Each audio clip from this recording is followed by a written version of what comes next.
Halo teman-teman, kembali lagi di channel Dokter Matematika. Bagi teman-teman yang baru pertama kali mampir di channel Dokter Matematika, perkenalkan aku Dr. Jeff dan di channel ini aku akan sharing mengenai pembahasan soal-soal OSN tahun-tahun sebelumnya. Nah, di video kali ini kita akan membahas soal OSN tingkat kabupaten untuk jenjang SMA tahun 2024. Nah, seperti yang teman-teman tahu, soal OSNK Matematika untuk jenjang SMA dibagi menjadi 20 soal isian singkat, yaitu 10 soal kemampuan dasar dan 10 soal kemampuan lanjut. Nah, di part kali ini kita akan membahas 5 soal terakhir dari OSNK kemampuan lanjut, yaitu nomor 16-20. Nah, bagi teman-teman yang penasaran dengan video pembahasan part sebelumnya, bisa cek di video sebelah sini ya. Oke, tanpa berlama-lama lagi, kita langsung masuk ke pembahasan soalnya. Nah, untuk soal nomor 16 ini, kita disuguhkan dengan soal geometri, yaitu diberikan sebuah segitiga siku-siku, di mana sudut siku-sikunya adalah di B, kita gambar terlebih dahulu, seperti ini. Nah, kemudian lingkaran omega ini ya, atau lingkaran W ini merupakan lingkaran dalam dari segitiga ABC. Jadi kita gambar lingkaran dalamnya. Jadi teman-teman, lingkaran dalam adalah lingkaran yang menyinggung ketiga sisi dari segitiga, seperti gambar berikut. Nah, kemudian ternyata menyinggung sisi BC itu di titik D. Jadi kita gambar dulu titik D-nya di sini. Lalu titik E merupakan titik pada lingkaran tersebut, sehingga DE itu merupakan diameter dari lingkaran W tersebut. Jadi kita gambar diameternya. Kita beri nama titik E di sini. Nah, kemudian perpanjangan dari garis AE memotong lingkaran kedua kalinya di titik F. Nah, perpanjangan garis AE di sini memotong lingkaran dan sisi BC itu di titik F dan G. Jadi kita gambar terlebih dahulu. Kita di sini bisa beri nama titiknya F dan G. Apabila panjang EF-nya adalah 3, kemudian panjang FG-nya adalah 4, pertanyaannya di sini adalah berapakah panjang dari AE tersebut. Nah, untuk mengerjakan soal ini, teman-teman membutuhkan suatu hafalan ide ya, yaitu suatu lema di segitiga yang teman-teman sering dapatkan di kelas SMP ya, di kelas 8 atau kelas 7. Jadi kalau teman-teman mendapatkan sebuah segitiga, terus kemudian ada segitiga siku-siku yang teman-teman tarik siku-sikunya lagi, maka di sini teman-teman bisa mendapatkan suatu fakta menarik, yaitu misalkan ini X, Y, dan Z, serta ini adalah W. Teman-teman bisa menghafalkan bahwa XW dikalikan dengan XZ itu nilainya akan sama dengan XY kuadrat. Sedangkan ZW dikalikan dengan ZX itu nilainya adalah ZY kuadrat. Dan yang terakhir adalah XW dikalikan dengan WZ itu nilainya sama dengan WY kuadrat. Nah, itu didapatkan dari kesebangunan, teman-teman. Yaitu jika sudut ini alfa, maka sudut ini adalah 90 min alfa. Maka sudut ini juga akan menjadi alfa, karena sudutnya totalnya 90. Nah, di sini akan menjadi 90 min alfa. Maka teman-teman akan mendapatkan 3 segitiga sebangun, yaitu segitiga X, Y, Z, sebangun dengan segitiga X, W, Y, dan juga sebangun dengan segitiga Y, W, Z. Jadi 3 segitiga tersebut, jika teman-teman cari perbandingannya, maka akan melahirkan 3 rumus yang teman-teman sering dapatkan pada saat SMP. Seperti itu. Jadi teman-teman layak menghafalkan ide-ide yang memang sering keluar di soal Olimpiade. Nah, untuk soal ini, ketika kita hubungkan garis DF, karena DE itu adalah diameter, maka kita akan tahu bahwa sudut EFD adalah siku-siku. Seperti ini. Nah, karena teman-teman tahu ya, kalau diameter atau jari-jari selalu tegak lurus dengan garis singgungnya, maka ini kita mendapatkan sebuah penampakan yang mirip dengan yang tadi, yaitu jika teman-teman diberikan sebuah segitiga siku-siku, yang teman-teman tarik garis tingginya lagi, maka akan bisa berlaku kedua rumus tersebut. Jadi dengan cepat teman-teman bisa mendapatkan bahwa DG kuadrat itu akan sama dengan GF dikalikan dengan GE. Oke? Nah, GF di sini adalah 4, sementara GE-nya adalah 7. Maka nilai DG sendiri adalah akar dari 28. atau yang bisa kita tulis sebagai 2 akar 7. Nah, di sisi lain, kita mendapatkan bahwa ED, gitu ya, ED kuadrat itu akan sama dengan EF dikalikan dengan EG. Nah, EF-nya adalah 3, EG-nya adalah 7, maka ED-nya sendiri adalah akar dari 21. Oke, di sini teman-teman sudah dapat nilainya, 2 akar 7 dan akar 21. Nah, di sini ada sifat yang menarik ya teman-teman, bahwa di dalam segitiga siku-siku, jari-jari lingkaran dalam ini ternyata akan sama dengan panjang dari BD itu sendiri. Karena teman-teman tahu ya, di sini adalah terbentuk sebuah persegi dengan jari-jari R, di sini R juga, maka karena siku-siku ya, seharusnya persegi panjang, namun karena panjangnya sama-sama jari-jari lingkaran dalam, maka akan terbentuk sebuah persegi. Nah, di sini panjang dari R-nya sendiri atau jari-jari lingkaran dalamnya adalah akar 21/2, karena diameternya adalah akar 21. Nah, di sini yang menarik adalah, di sini ada sebuah segitiga yang sebangun untuk kita bisa mencari panjang AE. Di sini ya teman-teman, kalau teman-teman tarik garis, nah maka teman-teman akan mendapatkan bahwa segitiga EDG itu sebangun dengan segitiga ABG. Oke, karena memang mereka sejajar keduanya tersebut, sama-sama tegak lurus dengan BC ya teman-teman. Nah, karena mereka sejajar, maka akan terjadi kesebangunan, di mana teman-teman bisa dapatkan bahwa GD dibagi dengan GB itu akan sama dengan GE dibagi dengan GA. Jadi murni untuk soal ini sebenarnya dengan kemampuan kesebangunan, teman-teman bisa memecahkan semua permasalahan di sini. Namun dengan adanya hafalan ide-ide yang teman-teman pernah kerjakan di soal-soal sebelumnya akan sangat membantu untuk mengarahkan idenya ke arah mana. Oke, di sini GD itu adalah 2 akar 7. Sedangkan GB itu adalah 2 akar 7 ditambah dengan akar 21/2. Seperti itu, teman-teman. Nah, nilainya akan sama dengan GE. GE-nya adalah 7, sementara GA-nya adalah 7 ditambah X, atau panjang X itu yang kita cari, yaitu AE-nya. Kita kalikan silang ya, teman-teman ya. Kita akan mendapatkan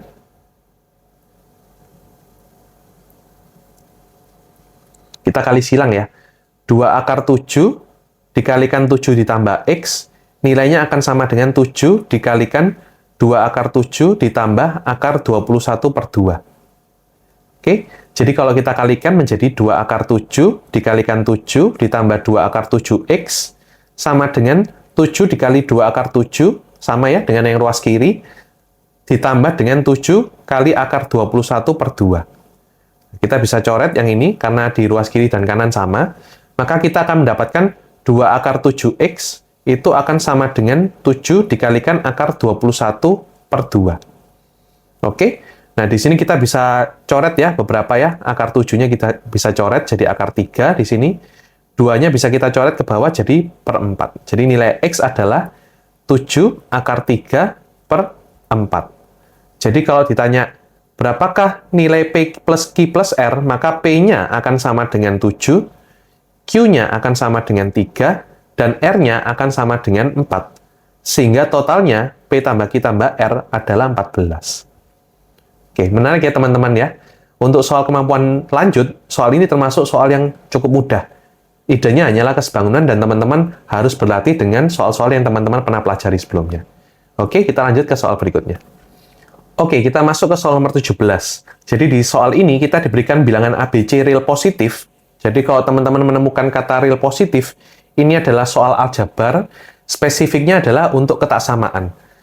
Karena kalau mencari nilai maksimum minimum, kalau misalkan tulisannya bukan real positif, teman-teman bisa mencari ide lain, seperti melengkapi kuadrat sempurna atau ide-ide yang lain. Tapi kalau ada tulisannya real positif, itu sangat indikatif menuju ke arah ketaksamaan. Ketaksamaan yang teman-teman tahu paling umum adalah AMGM, atau teman-teman juga bisa mempelajari yang namanya Cauchy-Schwarz. Oke? Nah, di soal ini, ABC adalah bilangan real positif, diketahui dengan A plus B plus C-nya, itu sama dengan 24. Sedangkan dari yang sebelah kanan ini, teman-teman bisa keluarkan 32-nya, jadi seperti ini, seper A tambah seper B tambah seper C, sama dengan 24. Jadi kalau ditanya berapakah nilai 1/A ditambah 1/B ditambah 1/C, itu nilainya adalah 3/4. Karena 24/32 itu adalah 3/4. Nah, di soal ini yang ditanyakan adalah berapakah nilai terbesar dari A kuadrat ditambah 32 dibagi A. Kalau teman-teman sederhanakan, ini bisa ditulis sebagai A ditambah dengan 32 per A. Oke, jadi teman-teman disuruh mencari nilai terbesar. Nah, untuk soal ini, teman-teman, sebenarnya secara logika, kita bisa menghitung ya, kalau A ditambah 32 per A, itu akan lebih besar daripada menurut AMGM ya, teman-teman ya. Seharusnya lebih besar daripada 2 akar A dikalikan 32 per A. Seharusnya jawabannya bisa menjadi 8 akar 2. Nah, tapi untuk mencapai kasus minimal ini, harus tercapai pada saat A-nya sama dengan 32 per A. Nah, jadi A-nya harus sama dengan akar dari 32. Gitu. Nah, ini belum tentu bisa mencapai ketiganya. Karena batasan real positif ini juga harus terpenuhi untuk B dan C. Jadi tidak boleh langsung seperti ini. Jadi kita harus mengecek dulu batasan dari nilai B dan C yang membuat dia juga menjadi real positif, seperti itu. Oke, jadi aku hapus dulu.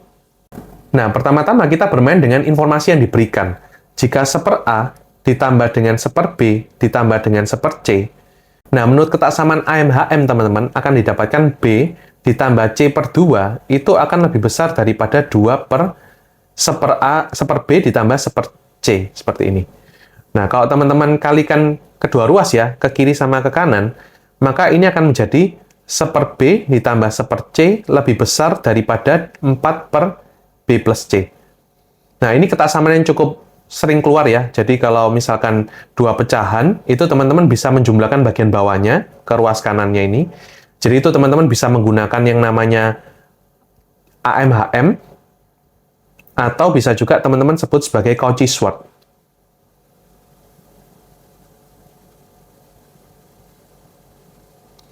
Oke, terserah ya. Yang penting teman-teman tahu idenya untuk soal-soal pecahan di ketaksamaan. Nah, berarti teman-teman di soal ini kita mendapati bahwa 1/A ditambah 1/B ditambah 1/C itu akan lebih besar daripada 1/A ditambah 4 per B plus C. Nah, mengapa kita mengarahkan ke B plus C? Karena di soal itu B plus C-nya itu bisa kita arahkan juga ke A, yaitu 20 min A. Jadi ini akan sama dengan 1/A ditambah 4 per 24 min A. Oke? Nah, di sini nilainya itu yang ruas kiri itu ternyata kan sama dengan 3/4 ya, teman-teman ya. Nah, kita coba dulu, cari dulu range untuk A-nya itu kira-kira berapa. Oke? Jadi 3/4 itu akan lebih besar daripada 1/A ditambah dengan 4 per 24 min A. Kita coba samakan penyebut dulu. Ini akan menjadi 24 min A ditambah dengan 4A. Yang bawahnya akan menjadi A dikalikan 24 min A. Ini menyamakan penyebut, oke? Kita kalikan ke ruas kiri, maka akan menjadi 72A dikurangi dengan 3A kuadrat. Itu lebih besar daripada kita kalikan 4-nya ke ruas kanan. Jadi akan menjadi 4 dikalikan 24 ya, 96. Ini tadi 3A ya, jadi plus 12A. Nah, di sini teman-teman harus hati-hati. Tadi tandanya tidak berubah, walaupun aku kalikan dengan A kalikan 24 min A, karena A dan 24 min A-nya itu dua-duanya positif. Gitu ya. Karena kan 24 min A tidak mungkin negatif ya. Gitu. Kita coba bagi 3 semuanya, kita sederhanakan. 24A dikurangi A kuadrat lebih besar dari sama dengan 32 ditambah dengan 4A. Kita pindahkan dia ke ruas kanan. 0 kurang dari sama dengan A kuadrat dikurangi dengan 20A ditambah dengan 32. Oke, teman-teman. Jadi sampai di titik ini, kita mendapatkan sebuah pertidaksamaan, di mana kita bisa mencari kira-kira range nilai A yang kita bisa masukkan itu berapa. Oke, setelah kita tahu ternyata A kuadrat min 20A plus 32 ini harus kurang dari sama dengan 0. Nah, kalau kita menggunakan rumus ABC, teman-teman akan mendapatkan nilai A 1,2 yang memenuhi adalah 20 plus minus akar B kuadrat min 4AC ya. Jadi 400 dikurangi dengan 4 dikalikan 32. Yaitu 128 dibagi dengan 2. Nah, ini maka akan menjadi sama dengan 20 plus minus akar 272 per 2, seperti ini. Nah, 272 itu adalah 16 dikalikan dengan 17. Jadi, akar dari 16 kalikan 17 per 2. Maka nilai solusinya adalah 20 bagi 2 ya. Jadi 10 plus minus, nah harusnya itu kan 4 akar 17, tapi dibagi 2 ya, jadi 2 akar 17. Nah, kalau teman-teman perhatikan, kita gambar di garis bilangan ya teman-teman ya. Seperti ini. Nah, maka nilai A yang memenuhi adalah di antara 10 plus 2 akar 17 sama 10 dikurangi 2 akar 17. Kan ini tulisannya kita biasa ya, kalau pertidaksamaan paling depan itu kita logika masukkan A yang tak hingga akan menjadi positif, negatif kemudian positif. Atau kalau teman-teman gambar dengan diagram kartesius, grafiknya seperti ini. Jadi kalau kita mencari nilainya yang kurang dari 0, maka kita cari yang di antara 10 min 2 akar 17 dan 10 plus 2 akar 17. Jadi nilai solusi A yang bisa kita masukkan sebagai solusi harus berada di antara 10 min 2 akar 17 dan 10 plus 2 akar 17. Seperti itu. Nah, uniknya teman-teman di sini kita kembali ke yang ditanyakan. Jika kita menggunakan AMGM seperti yang tadi, kita tuh bisa hanya mencari nilai minimum, bukan nilai maksimum.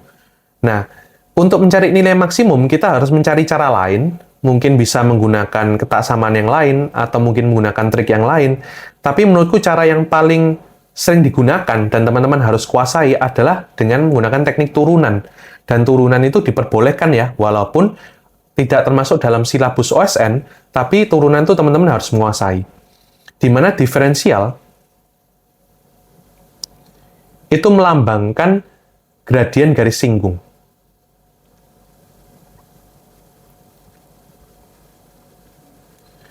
Jadi ketika f aksen x-nya itu kurang dari 0, maka grafiknya itu akan sedang turun. Ketika f aksen x-nya sama dengan 0, maka dia akan terjadi gradien yang datar, atau namanya titik belok atau titik balik, gitu ya. Kalau dia berubah dari negatif jadi positif, maka dia menjadi titik balik. Tapi kalau dia negatif berubah negatif, dia hanya menjadi titik belok. Seperti ini. Yang terakhir, kalau f aksen x-nya itu lebih dari 0, maka dia akan menjadi grafiknya naik. Sebagai contoh, teman-teman, kalau kita memiliki grafik fx sama dengan x kuadrat, maka ketika nilainya diturunkan, f aksen x itu akan menjadi sama dengan 2x. Nah, kita bisa lihat di grafiknya ya, teman-teman ya. Kalau misalkan ini adalah fx sama dengan x kuadrat, ketika kita masukkan x ke dalam 2x ini ya, positif, maka gradien garis singgungnya adalah sedang naik, teman-teman. Jadi, fungsi tersebut sedang menuju naik. Ketika kita masukkan x-nya 0, maka dia akan menjadi titik belok, akan menjadi titik minimum, seperti itu. Nah, sedangkan untuk yang negatif, maka grafik fungsi tersebut sedang menjadi turun, seperti itu. Jadi, dengan mengetahui nilai positif atau negatif daripada fungsi tersebut, kita akan bisa menentukan kira-kira fungsi tersebut ini lagi naik atau turun, seperti itu. Nah, kemudian teman-teman, di soal ini yang ditanyakan adalah berapakah nilai maksimum dari A ditambah 32 per A. Kalau kita turunkan, jadi kita misalkan FA sama dengan A tambah 32 per A, maka kita akan mendapatkan F aksen A itu akan sama dengan, kita turunkan ya, 1 dikurangi 32 per A kuadrat. Ini turunannya. Nah, jika kita analisa, teman-teman, kalau misalkan grafik fungsi turunan tersebut, A-nya itu kurang dari 4 akar 2, gitu ya. Jadi, supaya dia menjadi 1 min 1 ya, jadi 0 gitu ya. Ketika di 4 akar 2, maka pembaginya ini akan lebih kecil daripada 4 akar 2. Sehingga bilangan tersebut ini akan lebih besar daripada 1. Oke, jadi grafiknya akan sedang menjadi turun. 1 dikurangi bilangan yang lebih besar dari 1, maka akan menjadi negatif.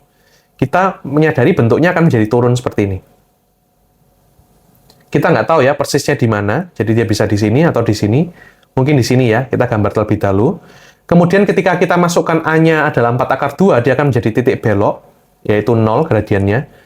Kemudian ketika kita masukkan A-nya lebih besar dari 4 akar 2, maka nilai pecahan ini akan menjadi kurang dari 1, dan nilainya menjadi positif. Jadi fungsinya sedang naik, seperti ini. Oke? Jadi kalau yang ditanya nilai minimum, memang betul dengan menggunakan MGM kita akan mendapatkan nilainya 4 akar 2. Tapi di soal ini yang ditanyakan adalah nilai maksimum. Itu indikatif untuk menggunakan kalkulus, yaitu turunan. Berarti teman-teman tinggal mengecek kalau nilai maksimum antara di dua ujung yang sebelah kiri atau sebelah kanan, di mana ujung-ujungnya ini harus memenuhi kriteria dari nilai A yang kita sudah cari dengan menggunakan ketaksamaan AMGM tadi, atau AMHM tadi. Jadi tujuannya menggunakan AMHM ini untuk mencari range nilai A yang memenuhi, sementara untuk mencari nilai maksimum minimumnya, kita bisa melogika dengan menggunakan turunan. Oke? Nah, kita coba cek masing-masing ya. Kalau A-nya kita masukkan sama dengan 10 plus 2 akar 17, dan ketika A-nya sama dengan 10 min 2 akar 17. Ketika kita masukkan ke FA sendiri ya, ini kan kita mau cari nilai maksimumnya, kita masukkan, maka akan menjadi 10 plus 2 akar 17, ini adalah nilai A-nya, sedangkan 32 per A, 32 per A kita bisa tulis 32 dibagi 10 plus 2 akar 17. Kita bisa sederhanakan dengan merasionalisasi ya, jadi 10 min 2 akar 17 dibagi dengan 10 min 2 akar 17, jadi 100 dikurangi 68, ini ya, kuadrat-kuadratnya ini, ternyata dengan 32 bisa dicoret, jadi ternyata jumlahnya adalah 10 plus 2 akar 17 ditambah dengan 10 min 2 akar 17. Jadi nilainya sama dengan 20.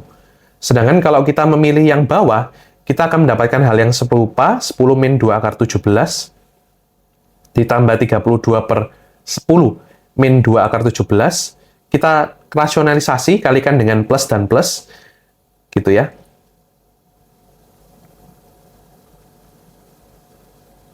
Maka akan didapatkan 10 min 2 akar 17 ditambah dengan 10 plus 2 akar 17. Hasilnya tetap sama, yaitu 20. Oke? Jadi kalau di lomba bisa teman-teman langsung jawab dengan 20, namun kalau di lembar uraian, teman-teman harus mengecek kembali. Jadi apakah solusi tersebut memang memiliki solusi? Oke? Jadi kita coba masukkan ke persamaan awal. Nah, dengan teman-teman mendapatkan A tambah B tambah C, itu sama dengan 24, seperti ini.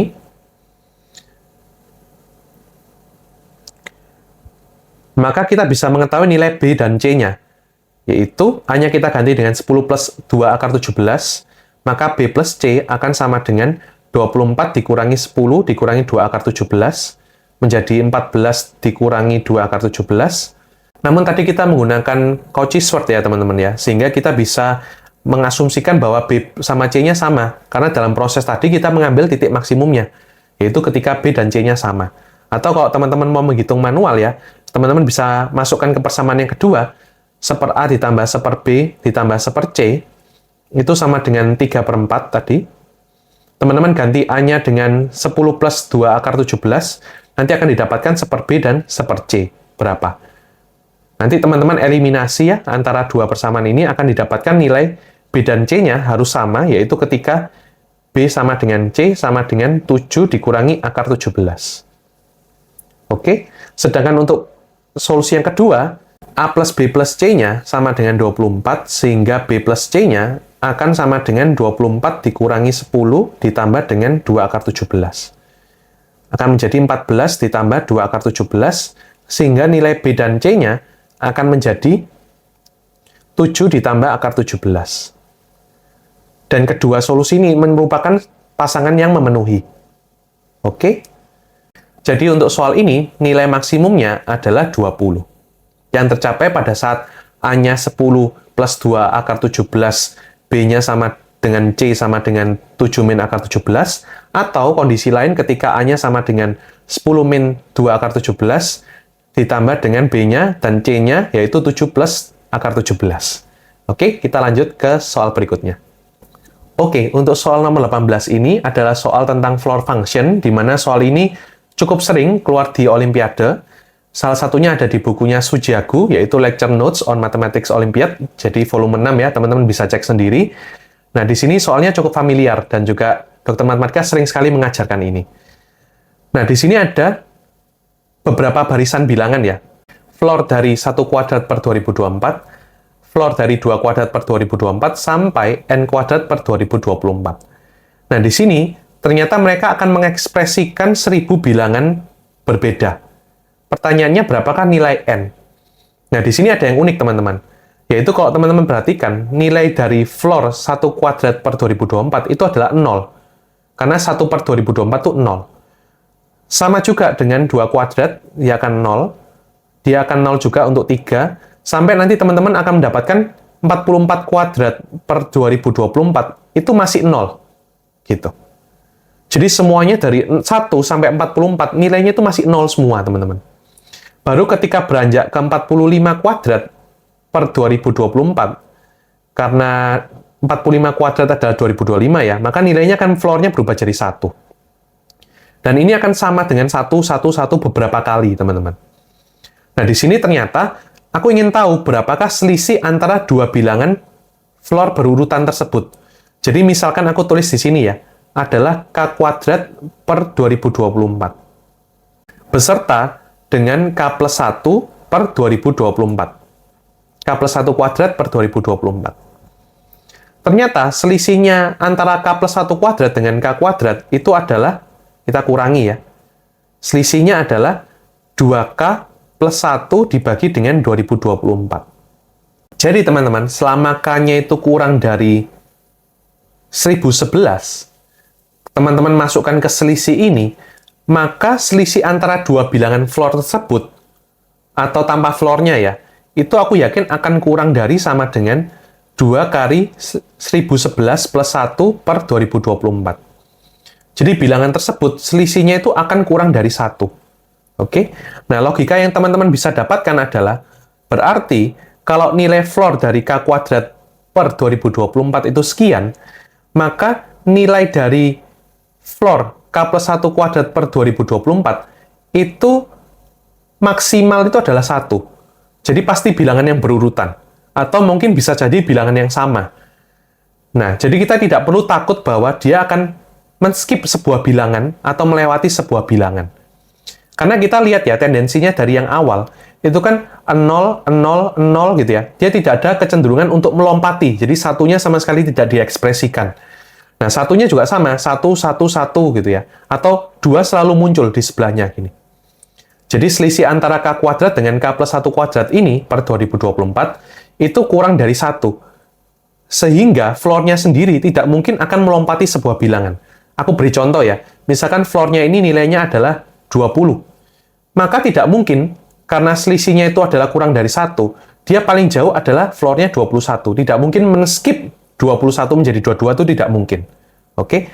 Jadi yang bisa kita cari adalah dari antara bilangan 1 kuadrat per 2024, 2 kuadrat per 2024, kemudian seterusnya sampai ke, kita masukkan K-nya 1011 ya. Jadi 1011 kuadrat per 2024 dan 1012 per 2024. Semuanya adalah bilangan yang urut. Jadi, bisa jadi sebuah bilangan tersebut muncul berkali-kali. Contohnya yang awal-awal 0, 0, 0, 0, 0, kemudian 1, 1, 1, 1, 1, kemudian dan seterusnya, sampai yang terakhir 1012 kuadrat per 2024. Kalau teman-teman hitung, ini nilainya adalah floor dari 1012-nya bisa dicoret ya. Jadi 1012 per 2024-nya kita tinggal sisa 2. Nah, nilainya adalah 506. Oke, jadi nilai di sini adalah 506. Nah, dari bilangan 0 sampai 506, tidak mungkin ada satu bilangan pun yang tidak tertulis di situ. Karena jarak masing-masing dua bilangan yang berdekatan di situ adalah maksimal 1. Jadi kalau misalkan muncul 20, berikutnya pasti 21. Tidak mungkin 20, berikutnya 22. Oke? Jadi semua bilangan di sini terekspresikan. Jadi kalau kita lihat di sini, sebanyak 1000 bilangan berbeda, maka di sini ada 507 bilangan yang sudah diekspresikan. Nah, sementara setelah angka K lebih besar daripada 1012, ini mulai berbahaya, teman-teman. Di sini, kalau K-nya lebih besar daripada 1012, maka kita bisa amati floor dari K kuadrat per 2024 dan K plus 1 kuadrat per 2024, atau kita hitung dulu tanpa floor-nya ya, tanpa floor-nya. Jadi K plus 1 kuadrat per 2024 dikurangi K kuadrat per 2024, selisihnya adalah 2K plus 1 per 2024, di mana dia akan lebih besar daripada 1, gitu ya. Maka teman-teman, bilangan antara floor-nya yang sebelah kiri dan floor-nya sebelah kanan itu tidak mungkin sama. Oke, aku beri contoh, misalkan floor-nya yang awal ini adalah 15, maka dia tidak mungkin 15 lagi, pasti akan berubah menjadi 16. Boleh nggak Kak dia berubah menjadi 17? Boleh, tidak masalah. Jadi, perubahan dia bisa aja melompati atau men-skip sebuah bilangan di antara mereka. Tapi yang aku yakin pasti, untuk K-nya lebih besar dari 1012, dia akan menghasilkan bilangan yang unik untuk masing-masing bilangan. Oke? Oke, jadi ketika K-nya 1012, maka floor-nya K plus 1 kuadrat itu, yaitu 1013 kuadrat per 2024, ini akan menghasilkan bilangan baru yang belum pernah terekspresikan sebelumnya. Gitu. Kemudian nanti yang 1014 kuadrat dibagi 2024 juga akan menghasilkan bilangan baru. Seperti itu. Nah, kita berekspektasi untuk menambah bilangan sebanyak 493 bilangan baru yang berbeda dari 1 kuadrat sampai 1012 kuadrat. Oke? Karena kita ingin menambah 493 bilangan, kalau kita berhentinya di 1013 kita mendapat 1, di sini kita mendapatkan 2, maka rumusnya adalah kalau atasnya itu adalah kita kurangi dengan 1012, jadi 1013 kita kurangi dengan 1012, akan menghasilkan angka 1. Oke, 1014 kita kurangi dengan 1012 akan menjadi 2. Oke, supaya menghasilkan 493, maka kita tambahkan dengan 1012. Oke, maka floor terakhir yang kita dapatkan adalah 493 ditambahkan dengan 1012. Oke, akan menjadi 1505 kuadrat per 2024. Oke, jadi untuk soal ini, N yang memenuhi adalah N-nya ketika sama dengan 1015. Oke, kita lanjut ke soal berikutnya. Oke, sekarang kita masuk ke soal nomor 19, yaitu soal kombinatorika. Jadi soal OSK untuk yang kemampuan lanjut terkait dengan kombinatorika, itu kemungkinan besar akan terkait dengan soal-soal yang menganalisa ya. Jadi teman-teman harus mampu untuk membagi soal tersebut menjadi kasus-kasus yang saling lepas. Jadi kalau di bidang kombinatorika, teman-teman, yang paling sulit adalah sebenarnya membagi kasus. Nah, di soal ini kita akan belajar untuk membagi kasus. Nah, di sini F itu adalah sebuah fungsi yang memetakan 1, 2, 3, 4 ke 1, 2, 3, 4, 5 juga. Sehingga f(x) itu harus menghasilkan antara bilangan 2 atau 4. Nah, pertanyaannya adalah berapa banyaknya pemetaan tersebut. Nah, aku jelaskan sedikit di sini ya. Jadi teman-teman memiliki angka 1, 2, 3, 4, 5.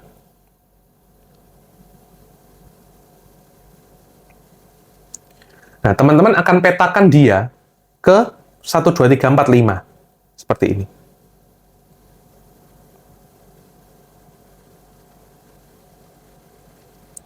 Nah, tapi goalnya adalah setelah teman-teman f(x) di sini memetakan f ke bilangan yang lain, kemudian dipetakan lagi, itu harus selalu jatuhnya di angka 2 atau 4. Gitu.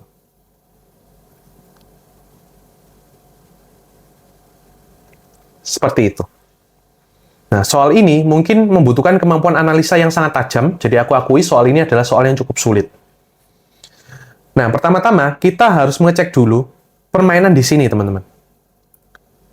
Yaitu pemetaan di X ke Fx. Oke? Nah, kita bagi kasus. Yang pertama adalah jika Fx itu hanya menyasar ke sebuah bilangan. Jika Fx itu menyasar ke satu bilangan saja. Atau teman-teman bisa tulis ya, banyak anggota dari, atau range ya, dari Fx sendiri, itu sama dengan 1, gitu. Jadi banyaknya solusinya hanya satu. Nah, kita bisa logika ya teman-teman ya.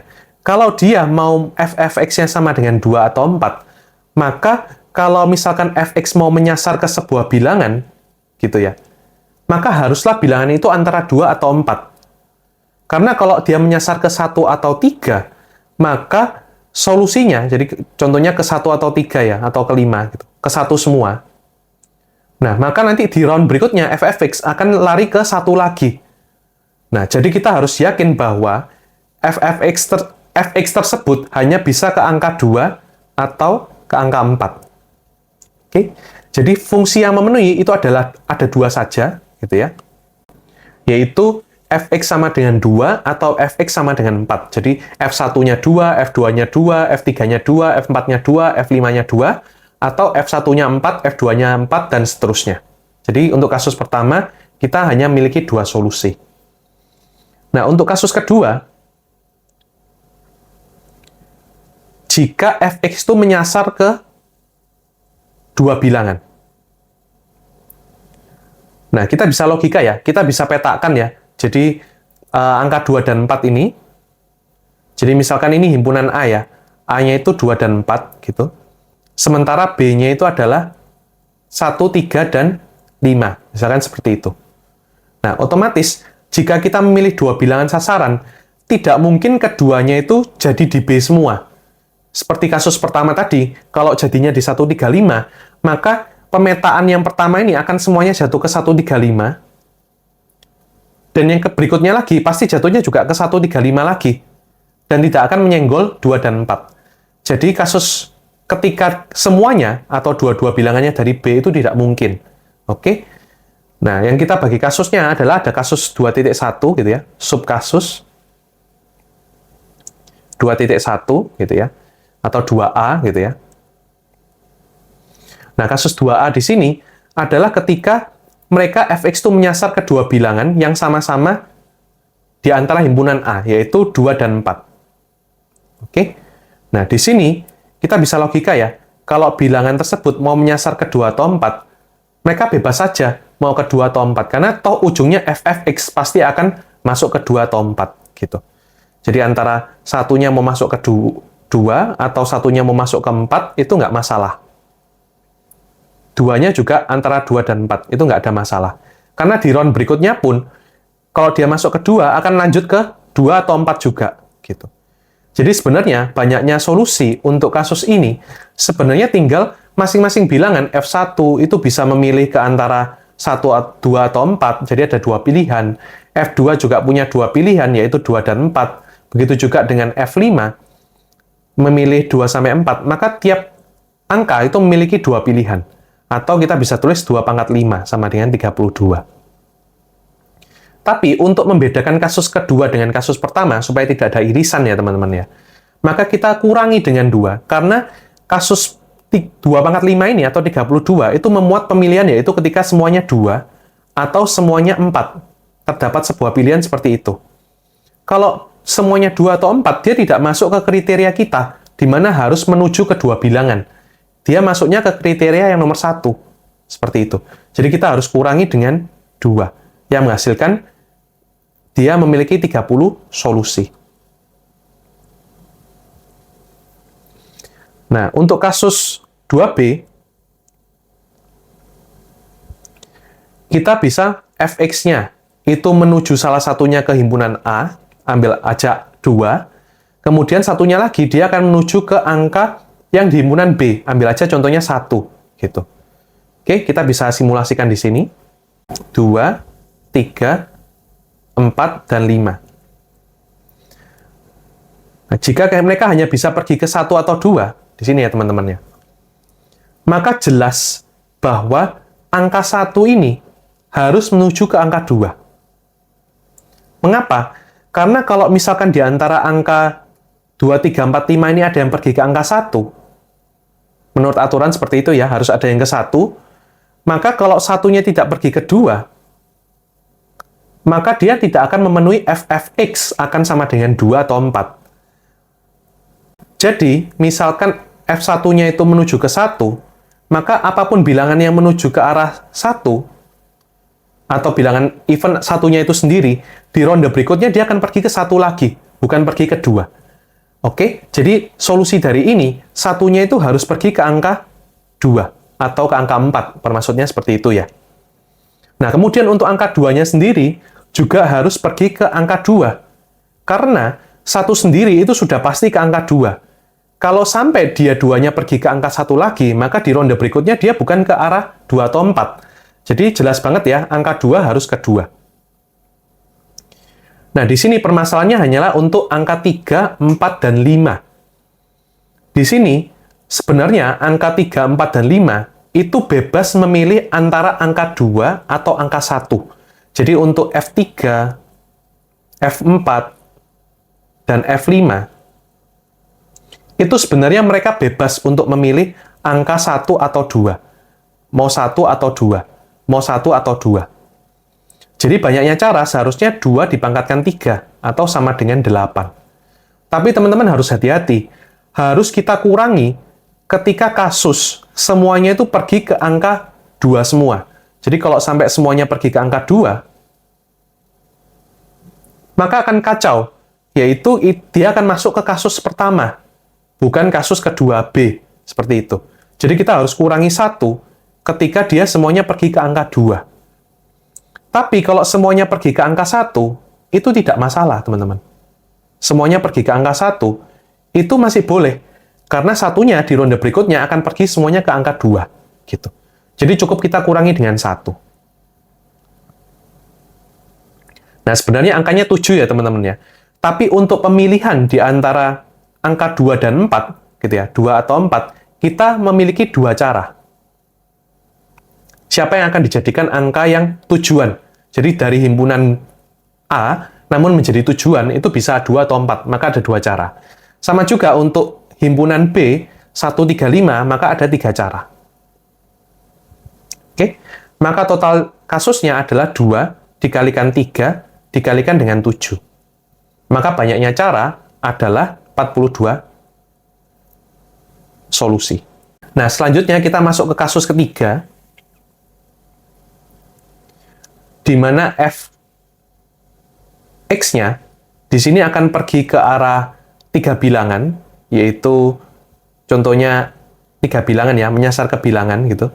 Nah, di sini kita bisa logika lagi, tidak mungkin semuanya mengarah ke arah himpunan B ya, di mana isinya 1, 3, dan 5, itu tidak mungkin, karena harus kembali ke arah 2 dan 4. Maka komposisinya bisa saja 2-nya dari himpunan A, 1-nya dari himpunan B, atau 1-nya dari himpunan A, 2-nya dari himpunan B. Kita punya 2 kemungkinan. Oke, kita masuk ke subkasus yang 3A, di mana Fx-nya itu akan pergi ke 2A, jadi 2 dan 4 sama-sama muncul, gitu. Sedangkan untuk yang pemilihan yang B-nya, kita bisa ambil contohnya 1, seperti itu. Oke, sekarang kita gambar dulu. Nah, dia hanya bisa menyasar ke antara bilangan 1, 2, atau 4, gitu teman-teman. Nah, di sini jelas ya, bahwa angka 1 sendiri, itu kemungkinan hanya boleh memilih antara 2 atau 4, gitu. Dia bisa memilih 2 atau 4. Dia tidak boleh kembali ke angka 1 itu sendiri. Karena di ronde berikutnya, maka F(x) akan masuknya ke 1, bukan ke 2 dan 4. Nah, di sini, 2 dan 4 sendiri, dia juga bisa bertukar posisi. Jadi 2 dan 4 itu boleh memilih antara mau pergi ke 2 atau ke 4. Tidak ada masalah ya di sini ya. 1 pun juga boleh milih. Nah, tetapi permasalahan berikutnya, dari antara 3 dan 5 harus ada pergi ke arah 1. Kita harus memilih seperti itu. Nah, di sini kasusnya agak membingungkan ya. Maka dari sini aku membagi kasus yang lebih kecil ya. Jadi contohnya seperti ini. Jadi aku bagi menjadi 3 kasus. Nah, kasus pertama adalah ketika angka 3-nya pergi ke 1. Seperti ini. Kemudian 5-nya itu bebas memilih antara 2 atau 4. Seperti itu. Kasus keduanya kebalikannya. Jadi nanti banyaknya kasus akan menjadi sama. 3-nya bisa ke 2 atau ke 4. Sama yang terakhir, bahwa 3 dan 5-nya sama-sama ke arah 1. Tidak boleh keduanya itu mengarah ke 2 dan 4, karena nanti tidak ada yang menuju ke arah 1. Oke? Nah, untuk kasus yang aku bisa bilang 3A1, gitu ya, 3A.1, di sini kasus ini 3-nya harus ke 1 ya. Kemudian 5 bisa ke 2 atau ke 4. Maka untuk angka 5-nya, itu kita memiliki 2 cara. Oke? Nah, untuk yang 4, jadi F1, F2, F4, itu sebenarnya juga boleh ke arah 2 atau 4. Jadi bisa 2 cara semuanya. Oke? Maka totalnya sebenarnya adalah 2 pangkat 4, atau sama dengan 16 cara. Tapi di sini kita harus berhati-hati. Nah, tapi kita tidak boleh mengarah ke semuanya sama. Sebagai contoh, 1-nya ke 2, kemudian 2-nya ke 2, 4-nya ke 2, 5-nya ke 2. Jadi ini tidak boleh, maka 4-nya tidak akan punya teman, gitu. Jadi kita harus mengurangi ketika semuanya masuk ke arah 2, atau semuanya masuk ke arah 4.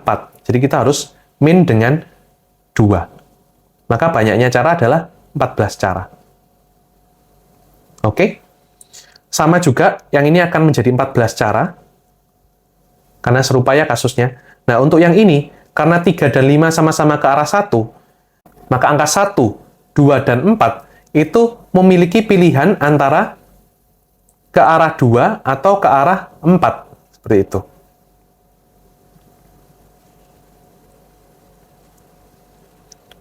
Nah, jadi mereka banyaknya cara seharusnya adalah 2 pangkat 3 atau 8 cara. Tapi aku harus kurangi 2 kasus lagi ketika mereka sama-sama semuanya pergi ke angka 2 atau semuanya pergi ke angka 4. Jadi kita mendapatkan 6. Oke, total dari ketiga subkasus tersebut, 3A1, 3A2, dan juga 3A3, totalnya adalah 28 tambahkan 6, yaitu 34 cara. Nah, kita jangan lupa, untuk memilih angka 2 dan 4, ini pasti ya 2C2 ya, nilainya 1. Sedangkan untuk milih angka 1-nya di sini, itu ada 3C1, ada 3 cara. Maka banyaknya adalah 1 kali 3 dengan kalikan 34. Oke, 34 ya. Maka banyaknya cara di sini adalah 102 solusi. Itu baru untuk kasus yang 3A. Nah, untuk kasus yang 3B, gitu ya, maka nanti fx-nya itu akan pergi ke himpunan A-nya ya, hanya ada 1, dan himpunan B-nya dia memilih 2. Kita ambil contoh 1 dan 3, seperti itu. Kita bisa gambar lagi. Contohnya ya, 1, 2, 3, 4, 5. Kita pergi ke 1, 2, dan 3. Nah, jelas di sini bahwa angka 1 harus pergi ke angka 2. Karena kalau dia pergi ke tempat lain, di ronde berikutnya dia akan melempar bukan ke angka 2. Oke?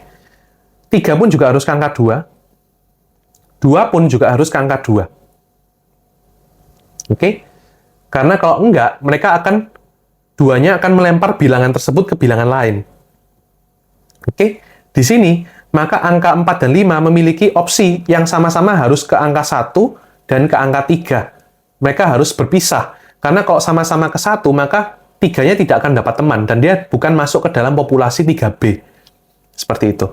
Maka banyak pemilihan caranya di sini ya, adalah 2 cara, yaitu 4-nya ke 1 atau 4-nya ke 3. Sedangkan 5-nya akan mengikuti sisa yang harus dituju. Seperti itu. Nah, pemilihan untuk angka A-nya, itu ada 2C1, dari 2 kita pilih 1, bisa antara 4 atau 2. Sedangkan untuk angka 1 atau 3, maka ada 3C1, 3C2. Dari 3 bilangan, 1, 3, 5, kita pilih 2, maka ada 3. Banyaknya cara adalah 2 dikalikan 3 dikalikan dengan 2. Sama dengan 12 solusi. Nah, untuk kasus 4 dan 5, kita bisa perhatikan di sini. Kasus 4, kalau dia menuju ke 4 bilangan ya, jadi fx itu menuju ke 4 bilangan, maka bisa kita dapatkan, jelas di sini ya, 1, 2, 3, 4, 5. Pilihannya bisa antara dia pergi ke 2 bilangan di A, contohnya 2 dan 4. Kemudian kita pilih 2 bilangan lagi di B, jadi 1 dan 3. Atau kita bisa memilih 3 bilangannya itu dari B, sedangkan 1 bilangannya dari A. Jadi kita milih 3-3-nya itu harus 1, 3, dan 5-nya muncul. Gitu. Nah, untuk kasus yang sebelah kiri ini, kita jelas bisa mendapatkan ya, kalau 1 dan 3, itu pasti dua-duanya masuk ke arah 2 atau 4. Bebas ya, mereka boleh memilih. 2-nya juga boleh memilih 2 atau 4, seperti itu. 4-nya juga harus ke 2 atau 4, gitu. Jadi, keempat bilangan tersebut menuju ke arah angka 2 atau 4. Nah, angka 5 ini hanya bisa memilih angka 1 atau 3.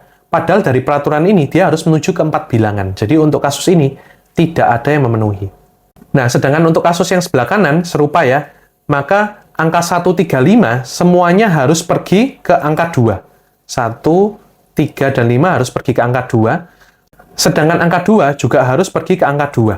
Nah, 4 di sini harus memenuhi 3 bilangan, padahal dia hanya 1 bilangan saja. Maka dia juga tidak ada solusi. Sedangkan untuk kasus terakhir, kasus kelima, yaitu fx-nya ke semua bilangan, yaitu bisa kita bilang bijeksi gitu ya. Maka ini tidak mungkin, karena seperti ini. Kalau misalkan kelima bilangan, maka semuanya muncul ya, 1, 2, 3, 4, 5. Di sini juga 1, 2, 3, 4, 5. Karena masing-masing muncul, maka angka 1, 3, dan 5 harus pergi ke angka 2 atau 4. Gitu.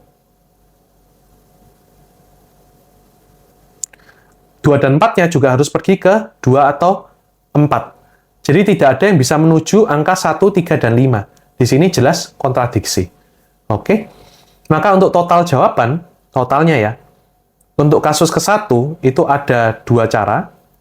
Oke? Untuk kasus ke-2A, di situ ada 30 cara. Kasus 2B, di situ ada 42 cara, 42 solusi. Untuk kasus 3A itu ada 102 solusi. Untuk kasus 3B di sini ada 12 solusi. Maka total jawabannya adalah 188 banyak fungsi yang memenuhi. Oke, kita lanjut ke soal terakhir, soal nomor 20. Oke, kita masuk ke soal terakhir, soal nomor 20. Jadi di sini pada sebuah segitiga ABC, titik D dan E itu terletak pada sisi BC, sehingga perbandingannya adalah 4:2:3. Kemudian garis ADAF itu membagi sudutnya sama besar. Kita gambar dulu lingkaran luar segitiga ABC di sini, kita bisa gambar. Nah, kemudian kita tarik segitiga ABC-nya. Lalu kita perpanjang ya, dari garis AD dan garis AE tersebut, sehingga memotongnya adalah di titik F dan G, seperti gambar berikut. Nah, yang kita tahu, perbandingan panjang ya, 4:2:5, kita bisa tulis 4x, kemudian di sini adalah 2x, dan kemudian di sini adalah 5x, gitu. Kemudian kita disuruh mencari perbandingan DF dan EG. Oke? Nah, teman-teman di sini bisa menggunakan power of point ya, untuk melogika ya. Jadi kita harus, untuk mencari panjangnya DF dan EG, kita bisa mencari BD dikali DC sama dengan DA dikalikan DF. Itu adalah power of point. Logikanya ke arah sana. Oke? Jadi aku tulis dulu. Oke, dengan power of point titik D, kita akan mendapatkan bahwa DB dikalikan dengan DC sama dengan DA dikalikan dengan DF. Sementara power of point di titik E, itu kita bisa mendapatkan bahwa EA dikalikan dengan EG sama dengan EB dikalikan dengan EC. Oke? Sehingga nanti kita bisa mendapatkan panjang dari EG dan juga panjang DF yang kita cari-cari. Oke? Nah, pertama-tama kita misalkan ya, panjang sisi yang sebelah kiri ini adalah C, panjang sisi sebelah kanan adalah B, itu umumnya seperti itu ya, di hadapan sudut yang huruf besarnya, kita tulis huruf kecilnya. Nah, kemudian karena ini merupakan dalil garis bagi ya, ini garis bagi semua, maka kalau kita perhatikan segitiga yang sebelah kiri, gitu, maka kita bisa menulis bahwa perbandingannya juga 4:2. Jadi, sifat dalil garis bagi ya, teman-teman ya. Kalau ada punya garis bagi, teman-teman tarik garis bagi seperti ini, maka kiri banding kanan sama dengan kiri banding kanan. Jadi contohnya, misalkan teman-teman tahu panjangnya ini adalah 15 dan 10, maka ini juga akan menjadi 3:2. Teman-teman bisa tulis 3x dan 2x seperti itu. Nah, di soal ini perbandingannya adalah 4:2 atau 2:1. Jadi teman-teman, aku sarankan menulis aja tadi misalkan ini C ya, diganti sebagai 2C dan C gitu, supaya perbandingannya adalah 1:2. Sementara yang tengah dengan yang kanan itu adalah 2:5. Jadi teman-teman bisa tulis sebagai yang ini adalah 5B, yang ini adalah 2B. Seperti itu. Oke? Jadi teman-teman tidak perlu ragu dengan perbandingan, misalkan saja variabel seperti itu. Oke? Nah, di sini teman-teman bisa menggunakan dalil Stewart ya.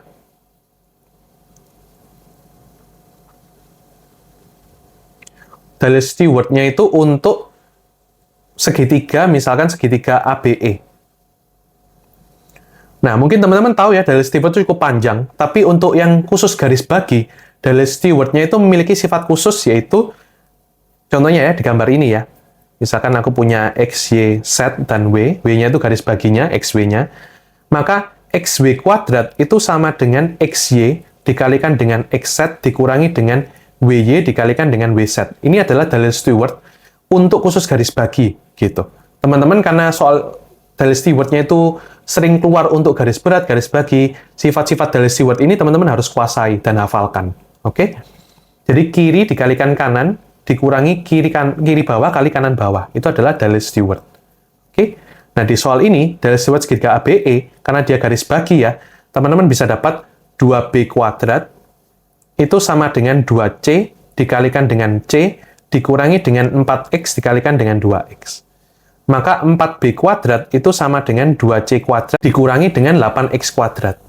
Atau kalau teman-teman mau menyederhanakan, maka 2B kuadrat sama dengan C kuadrat dikurangi 4X kuadrat. Sedangkan untuk dalil Stewart yang satunya lagi, segitiga ADC, maka teman-teman akan mendapatkan gitu ya, C kuadrat itu akan sama dengan 2B dikalikan dengan 5B kurangi dengan 2X dikalikan dengan 5X. Maka nilainya akan menjadi C kuadrat sama dengan 10B kuadrat dikurangi dengan 10X kuadrat. Nah, di sini kita bisa eliminasi atau substitusi dulu C-nya ke dalam C kuadrat sana ya. Jadi kita gabungkan. Kita akan mendapatkan C-nya kita masukkan ya ke sana ya. Maka 2B kuadrat sama dengan 10B kuadrat dikurangi 10X kuadrat dikurangi dengan 4X kuadrat.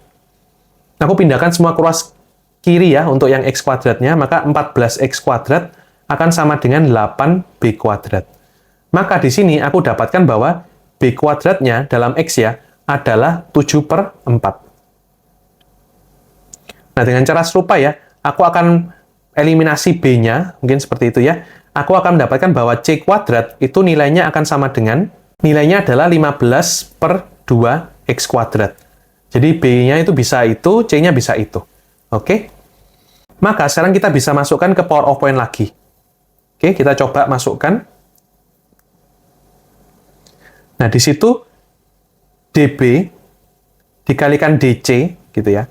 Maka DB-nya adalah 4X dikalikan dengan DC, yaitu 7X, itu sama dengan DA. DA itu adalah 2B, dikalikan dengan DF. Oke? Nah, B-nya kita bisa ganti ya dengan ini, 7/4X kuadrat, gitu ya. Jadi B-nya kita ganti dengan 2 dikali akar 7/4X, seperti itu, dikalikan DF. Kita bisa coret beberapa, X-nya dengan X. Akar 4 ini kan 2 ya, jadi bisa kita coret juga. Nah, jadi kita pindahkan si akar 7 ini, kita bagi ke ruas kanan ya, jadi akar 7 coret ke sini. Maka kita akan dapat bahwa panjang DF itu akan sama dengan 4 akar 7 dari X. Oke? Sedangkan untuk yang kedua, EA itu adalah C dikalikan dengan EG sama dengan EB, yaitu 6X dikalikan dengan 5X. Nah, C-nya sendiri bisa kita ganti dengan 15/2X kuadrat itu ya. Akar 15/2X gitu ya, dikalikan EG, sama dengan 6X dikalikan 5X. Kita coret X-nya, gitu. Nah, maka EG, kita bisa coret beberapa juga ya. Contohnya akar 3, itu kita coret ke sini, jadi akar 3 dikalikan 2. Terus akar 5-nya bisa kita coret ke sini, gitu. Maka sisanya akan menjadi 2 akar, ini akar 2-nya pindah ke ruas kanan juga ya, akan menjadi 2 akar 30X. Seperti itu. Jadi kalau ditanya, berapakah perbandingan antara DF dibandingkan EG dari 2 ini, maka kita dapat DF per EG itu sama dengan 4 akar 7X dibagi dengan 2 akar 30. Nah, kalau mau dinyatakan sebagai dalam bentuk pecahan yang benar-benar utuh ya, kita bisa coret seperti ini, 2. Nah, kita bisa masukkan ya 2-nya ke dalam situ, menjadi akar 28 dibagi akar 30. Bisa kita tulis sebagai akar dari 28 per 30. Namun kita bisa bagi 2 semuanya ya, akan menjadi akar 14 per 15.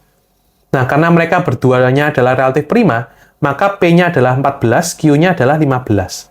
Yang ditanya di soal adalah berapakah P plus Q? Jadi 14 ditambah dengan 15, jawabannya adalah 29. Oke teman-teman, sampai sini dulu pembahasan video kali ini. See you on the next video.